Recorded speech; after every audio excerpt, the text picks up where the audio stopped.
আজকে ডিম আর আলু দিয়ে রান্না করব দারুণ মজার এক তরকারি। প্রথমে একটি ডিম সামান্য লবণ দিয়ে খুব ভালোভাবে ফাটিয়ে একটি ফ্রাই প্যানে ভেজে নেব। এভাবে পরপর সব ডিমগুলি ভেজে নেব। আমি আজকে 3টি ডিম রান্না করছি। আপনারা আপনাদের প্রয়োজন মতো ডিমের পরিমাণ বাড়াতে কমাতে পারবেন। আমি মাঝে মাঝে এই ডিমের তরকারি রান্না করি। বড়রা বাচ্চারা সবাই এই তরকারি খুবই পছন্দ করে। প্রতিটি ডিম আমি দুভাগ করে নেব। তারপর একটি কড়াইয়ে পরিমাণ মতো তেল দিয়ে পেঁয়াজ দিয়ে দিব। পেঁয়াজের রং হালকা বাদামি হয়ে আসলে আমি এখানে আদা রসুন বাটা, জিরা বাটা দিয়ে খুব ভালোভাবে কষিয়ে নেব। তারপর একটু পানি দিয়ে একে একে হলুদের গুঁড়া, মরিচের গুঁড়া দিয়ে দিব।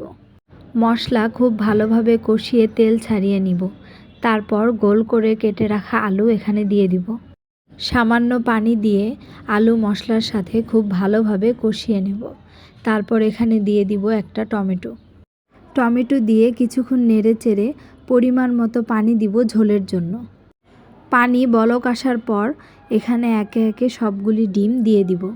ডিম দিয়ে বেশ কিছুক্ষণ জাল করে নেব। তারপর নামানোর আগে কাঁচামরিচ ও ধনেপাতা দিয়ে দেব। এই তো তৈরি হয়ে গেল ডিম আর আলুর দারুণ মজার তরকারি। ধন্যবাদ সবাইকে।